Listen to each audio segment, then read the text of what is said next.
The purpose of human design, as Ra taught it, was for you to find your own inner authority, not necessarily related to your chart per se, but for you to learn how to make choices in the way that's right and aligned for yourself so that you could, through whatever series of choices you make, you could bring yourself back to living the life that is in alignment with the person you were born to be.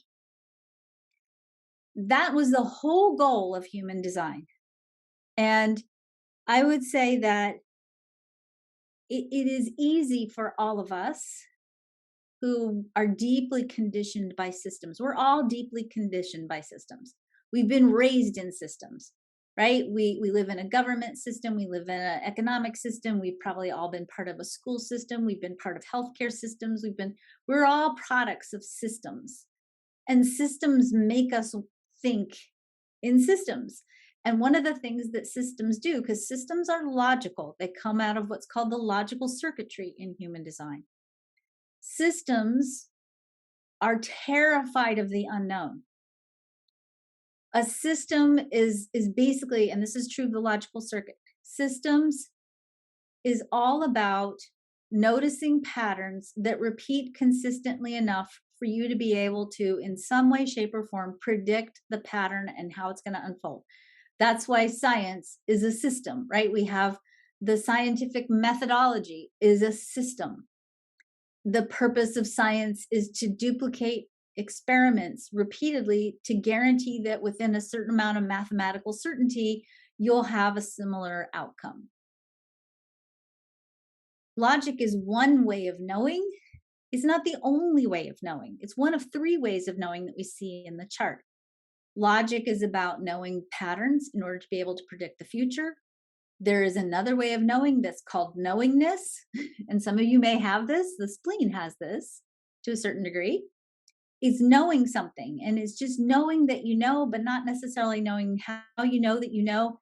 And it's a very important way of knowing if that's your way of knowing. And for those of you who are raised in systems, you've probably learned to discount your own knowingness because you can't prove how you know what you know. You just know it, right?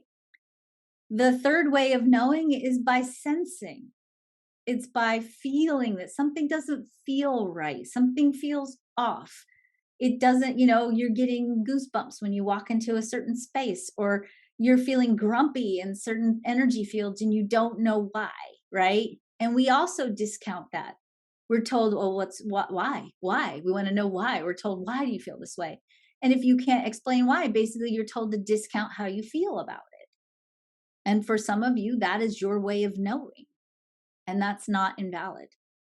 Because we're so deeply entrained by systems and we're terrified, we're trained to be terrified of the unknown, right? And on top of that, most of us have an open head and ajna. And when you have an open head and ajna, because nothing sticks in there and nothing's certain, everything is, come in, come out, information, look at information from multiple angles. A lot of us are naturally inclined to be afraid of the unknown. So we have this huge collective conditioning around the unknown. And to compensate for that, we embrace the idea of labels, right? If I can give it a label, if I can define it, then it is this thing, right? Then I can be like, okay, that's this thing over here. It has a label and a name, or I'm a this thing over here and I have a label and a name. And then when we label things, right, we can feel like, okay, I got that figured out. I got the label.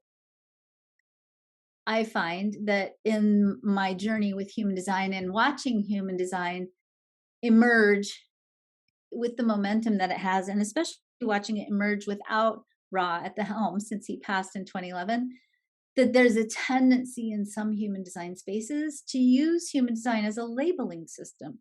You're a this, and therefore because you're a this, you can't do this, or you're not supposed to do these things, or you're a this, and that's why you're always angry, or you're always bitter, or you're always frustrated. Here's how I like to teach it. And I'd like to really, I know we're going a little bit off chart here, but this is so important. And I really want you to hear this. You, contained within you, is everything that's possible in the cosmos. You are literally a hologram of infinite potential. So I'm going to say something religious, and it's not meant to, first of all, I'm not a religious expert. So if I say this, I'm really hoping I'm not insulting anybody's religious beliefs. I just think it's such a good way of saying this. I read somewhere at some point, it was a statement, and it said, it basically is something that goes like, all of God is within you, but you are not all of God, right? So there is something really important about recognizing that you are capable of probably more than you'll ever be able to realize or even imagine. Your brain is pretty finite, but your job in this lifetime is to basically take light, photons, and your job is to translate infinitely small, super fast quantum phenomenon into material form. That's what you're doing in this very second. As I'm talking to you and you're hearing this, your brain is translating photons, light, into neurotransmitters. You're literally in this very moment turning light into matter. That's what you do as a human being. You came here to create. I like to think of it like this. I love the metaphor of the diamond. But if you look at a diamond, a diamond, when it's well cut and it's well shaped and it doesn't have any inclusions, it sparkles, and it sparkles because it's in movement. If I hold it still like this, nothing's happening, right? It's pretty, but it doesn't sparkle. It sparkles because it's in movement. It's constantly refracting the light, reflecting the light. And that movement is you. You're a diamond in movement, constantly translating information on a quantum level, mixing it in with your own desires and your own conditioning to create in the third dimensional way. Your human design, well, first, I have two things. Number one, traditional human design is a healing tool. Traditional human design, in the way that it's taught and the way that it was channeled with Ra, it was a healing tool. Waiting, for example, is essential, and all types wait.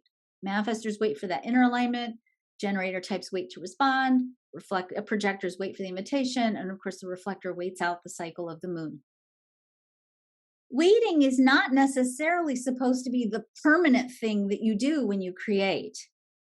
But human design has the doctrine, if you will, of waiting embedded in it, because what usually happens when we first encounter human design is we land on the shores of Human Design Island, exhausted, depleted. We've done all the things we shouldn't do. We've tried to be someone we're not. We've been living out everybody else's energy, all of our conditioning, all of our dramas. We've been reacting to the motifs in the story of our life over and over and over again.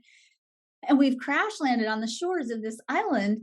And the human design goddess who lives there says, honey, oh my gosh, honey, you forgot who you are. Hey, time out. Hold up. Come here. Come lay on this nice warm beach. I'm going to feed you some pina coladas. And you're sit here and you're going to wait. And the reason why you're going to wait is because you need to remember who you are, because you forgot. And number two, you need to remember to hear all of God within you, so that when you go back in the world, you're so deeply surrendered to that cosmic plan that is the evolutionary force of the universe that is in you, that you know from your intuition and the way it feels inside of you and the cadence of the voice inside your head, you know from a deconditioned place what that sounds like. We have to wait because we've forgotten. We've gotten so out of touch with our own inner knowing and what we want and need, that we need that space of waiting to heal that disconnect between who we are and our wisdom and our ability to live it out in the world.